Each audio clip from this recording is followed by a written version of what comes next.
Salut tout le monde, aujourd'hui on se retrouve pour une nouvelle vidéo. Alors c'est un format que je faisais avant mais que j'appelais la review manga et maintenant qui va s'appeler la quête manga puisque je cherchais des noms comme je vous dis par rapport à la recherche de la merveille. De base j'allais l'appeler comme ça mais c'est beaucoup trop long et du coup à la recherche ça équivaut à la quête et donc du coup manga, donc la quête manga. Et on va commencer avec ce premier numéro pardon, tout de suite. C'est parti.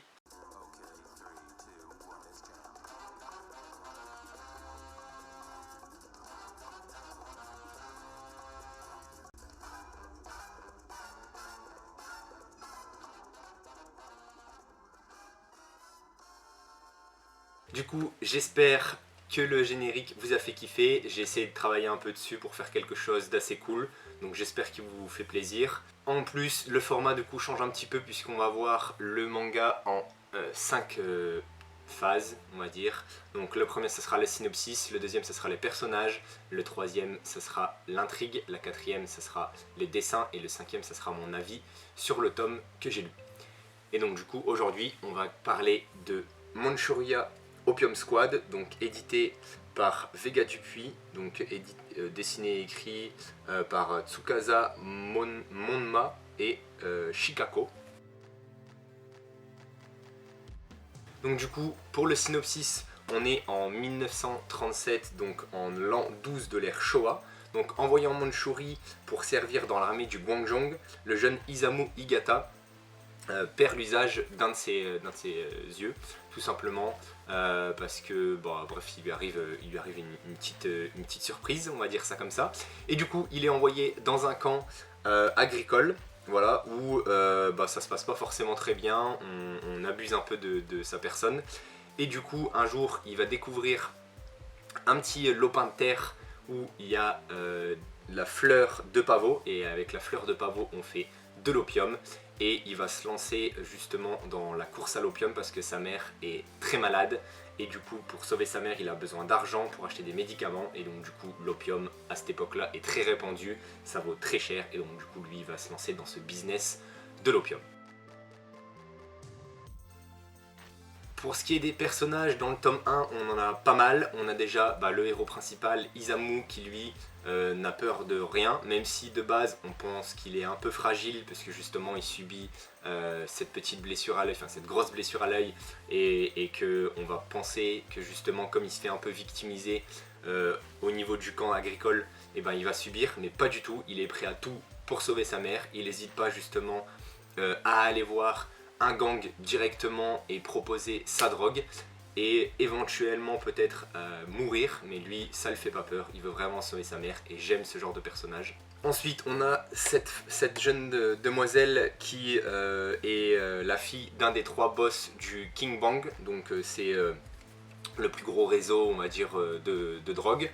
Donc elle qui éventuellement pareil on va penser qu'elle veut pas se mouiller et qu'elle va utiliser donc notre héros à ses fins, mais en fait elle également elle fait partie donc du truc, elle veut conquérir le monde en vendant de l'opium et avec Izumu c'est ce qu'ils veulent réussir et devenir les rois donc du Mandchouria. Et elle n'hésite pas non plus à jouer la prostituée, etc. mais se mettre en danger pour arriver à ses fins. On a dedans également son père, voilà, qu'on n'a pas trop vu, mais qui a un charisme vraiment de fou. Je vous laisserai découvrir dedans. On a le frère et la sœur du héros, donc Izumu, qui eux vont avoir je pense une grande part dans l'histoire, ou peut-être qu'il y en a qui vont mourir, on verra bien. Et ensuite on a surtout un enquêteur qu'on voit dans ce tome 1, un enquêteur qui lui ne rigole pas du tout, il fait vraiment quand même assez flipper et je pense qu'il est intéressant, enfin c'est intéressant qu'il soit là pour la suite de l'histoire. Pour ce qui est de l'intrigue, alors du coup je pense qu'on va se retrouver un peu dans une histoire qui se rapproche de Breaking Bad pour ceux qui ont vu Breaking Bad, voilà, avec une course justement à la vente de l'opium et à celui qui en vendra le plus et qui justement amassera le plus d'argent, voilà tout simplement. Je pense qu'il y aura de la concurrence, il y aura forcément des meurtres, ce sera très sombre puisque dans ce tome 1, il y a beaucoup déjà de... Enfin, il y a beaucoup de morts, non, mais il y a quelques morts déjà. Ça va quand même assez vite. Donc voilà, au niveau de l'intrigue, je pense qu'on peut s'attendre à quelque chose de vraiment très grand. Je pense que ça peut être quelque chose qui peut arriver autour des 15 tomes facilement, 15-20 tomes, et finir justement sur 20 tomes, enfin on verra, mais je pense que ça peut être vraiment, vraiment stylé. Pour ce qui est du dessin, je vais essayer de vous trouver quelques petites images, mais en tout cas, j'ai vraiment adoré le style du dessinateur, enfin du mangaka. Voilà, j'ai adoré son style. Je trouve qu'il colle parfaitement à l'univers, comme je vous l'ai dit, un univers assez sombre, un univers justement de drogue où il y a beaucoup de malfrats, etc., etc. Donc le dessin pour moi est de grande qualité et c'est ce qui fait justement la puissance et le potentiel de cette œuvre là. Pour ce qui est de mon avis au niveau du tome 1, du coup j'ai vraiment kiffé. De base c'est mon petit libraire qui me l'a prêté, mais je vais aller l'acheter directement après la vidéo, voilà tout simplement. J'ai ultra kiffé, la lecture se fait très rapidement. Je veux dire, quand il y a de l'action, ça va vite, quand il y a du blabla, il y en a pas mal. C'est également très rapide, enfin le tome avance très très vite et l'histoire déjà dans le tome 1 pardon, avance très très vite. Donc j'ai vraiment apprécié ça. En plus, comme je vous l'ai dit, c'est très sombre, c'est très sobre, c'est très sombre tout simplement.